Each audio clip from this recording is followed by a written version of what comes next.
Independência do Brasil. A independência do Brasil, comemorada em 7 de setembro, foi um dos acontecimentos que mudou os rumos da nação.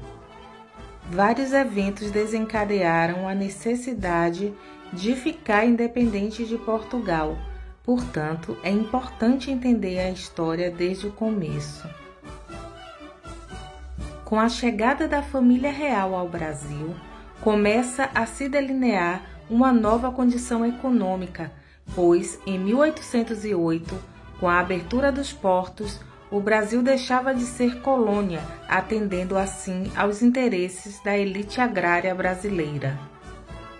Apesar de ainda ser um momento inicial da história, esse episódio que marca a política de Dom João VI no Brasil é considerado a primeira medida formal em direção à independência. É claro que os aristocratas portugueses não gostaram nada dessa situação, pois perdiam cada vez mais espaço no cenário político. Assim, passaram a alimentar um movimento de mudanças que culminou em uma revolução constitucionalista em Portugal. A Revolução Liberal do Porto foi outro movimento marcante da época, que tinha como objetivo reestruturar a soberania política portuguesa por meio de uma reforma liberal que limitaria os poderes do rei e reconduziria o Brasil novamente à condição de colônia. Decorrente desse movimento, os revolucionários lusitanos formaram uma espécie de Assembleia Nacional que ganhou o nome de Cortes, que teve como protagonistas as principais figuras políticas lusitanas, exigindo que o rei Dom João VI retornasse à terra natal para legitimar as transformações políticas em andamento. Temendo perder sua autoridade real, Dom João VI saiu do Brasil em 1821 e nomeou seu filho Dom Pedro como príncipe regente do Brasil. Durante um tempo, Dom Pedro seguiu as ordens da corte portuguesa, mas acabou percebendo que as leis vindas de Portugal pretendiam transformar o Brasil novamente em uma simples colônia. Então, pouco depois que assumiu, Dom Pedro passou a tomar medidas em favor da população brasileira e começou a ganhar prestígio. Suas primeiras medidas foram baixar os impostos e equipar as autoridades militares nacionais, as lusitanas. Inicia-se um dos momentos mais conturbados desse período, pois essas ações desagradaram muito as cortes de Portugal, que exigiram que o príncipe retornasse para Portugal e entregasse o Brasil ao controle de uma junta administrativa formada pelas cortes. A pressão portuguesa despertou a elite econômica brasileira para o risco de um novo domínio de Portugal e o retorno ao estado de colônia. Assim, os grandes fazendeiros e comerciantes passaram a defender a ascensão política de Dom Pedro e incentivá-lo a ser o líder da independência brasileira.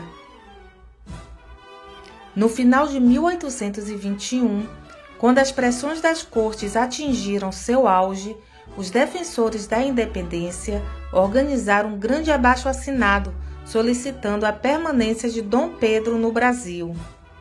Nesse contexto e atendendo à demonstração de apoio, no dia 9 de janeiro de 1822, Dom Pedro recebeu um abaixo-assinado pedindo-lhe que ficasse. Ele atendeu ao desejo do povo declarando: "Como é para o bem de todos e felicidade geral da nação, diga ao povo que fico." Dom Pedro reafirmou sua permanência no cenário político brasileiro e atendeu aos interesses dos ricos fazendeiros, e esse dia passou a ser conhecido em nossa história como o Dia do Fico.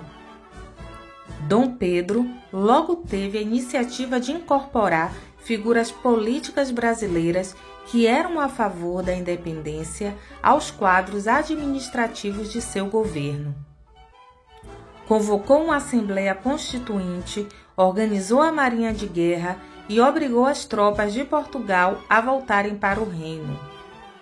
Ele também decretou que nenhuma ordem vinda de Portugal poderia ser adotada sem a sua autorização prévia.